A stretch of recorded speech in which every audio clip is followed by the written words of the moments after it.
Welcome back for another devotional reading as we gather once more to read from the book To Be Like Jesus by Ellen G. White. I'm reminded that God's word never returns void. It always accomplishes what He sends it to do. And today's message is going to take us back to ancient Israel to learn timeless principles that still apply to our lives right now. Today's topic is conditions for good health must be observed. But before we begin the reading, let us begin by listening to our song of meditation. Would you be free from your burden of sin? There is power in the blood, power in the blood. Would you or evil the victory win? There is wonderful power in the blood. There is power, power, wonder working power in the blood of the Lamb. There is power, power, wonder working power in the precious blood of the Lamb. Would you be free from your passion and pride? There is power in the blood, power in the blood. Come for a cleansing to Calvary's tide. There is wonderful power in the blood. There is power, power, wonder working power in the blood of the Lamb. There is power, power, wonder working power in the precious blood of the Lamb. Would you be whiter, much whiter than snow? There is power in the blood, power in the blood. Sin stain are lost in the life-giving pour. There is wonderful power in the blood. There is power, power, wonder-working power in the blood of the Lamb. There is power, power, wonder-working power in the precious blood of the Lamb. Would you do service for Jesus, your King? There is power in the blood, power in the blood. Would you live daily His praises to sing? There is wonderful power in the blood.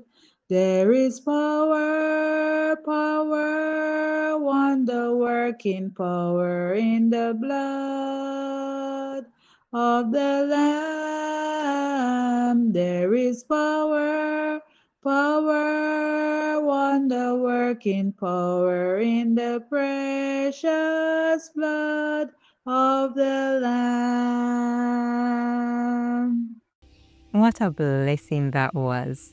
Once more, our focus is conditions for good health must be observed. And our scripture reading is taken from Exodus chapter 15, verse 26. And it reads, If thou wilt diligently hearken to the voice of the Lord thy God, and will do that which is right in his sight, and will give ear to his commandments, and keep all his statutes, I will put none of these diseases upon thee, which I have brought upon the Egyptians, for I am the Lord that healeth thee. Christ had been the guide and teacher of ancient Israel, and he taught them that health is the reward of obedience to the laws of God. The great physician who healed the sick in Palestine had spoken to his people from the pillar of cloud, telling them what they must do and what God would do for them. Christ gave to Israel definite instruction in regard to their habits of life, and he assured them, "The Lord will take away from thee all sickness." When they fulfilled the conditions, the promise was verified to them. There was not one feeble person among their tribes. Now, here's what this means for us.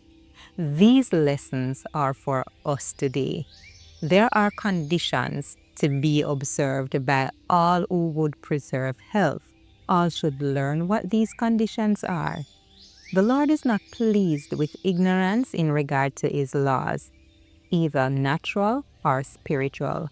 We are to be workers together with God for the restoration of health to the body as well as to the soul. And we should teach others how to preserve and to recover health. For the sick, we should use the remedies which God has provided in nature, and we should point them to Him who alone can restore. It is our work to present the sick and suffering to Christ in the arms of our faith. We should teach them to believe in the great healer. We should lay hold on his promise and pray for the manifestation of his power. The very essence of the gospel is restoration, and the Savior would have us bid the sick, the hopeless, and the afflicted take hold upon his strength. Think about this. The power of love was in all Christ's healing, and only by partaking of that love through faith can we be instruments for his work. If we neglect to link ourselves in divine connection with Christ, the current of life-giving energy cannot flow in rich streams from us to the people. Here's one of the first conditions. To take his yoke is one of the first conditions of receiving his power. The very life of the church depends upon its faithfulness in fulfilling the Lord's commission. To neglect this work is surely to invite spiritual feebleness and decay. Where there is no active labor for others, love wanes and faith grows dim. This reading was taken from The Desire of Ages, reading pages 824 to 825. Thank you for being here today, friends. God has given us everything we need, His laws, His remedies, His power. The question is, will we observe the conditions? Will we take hold of His strength? I pray we will. Join me tomorrow as we continue this journey together. May His healing power flow through your life today.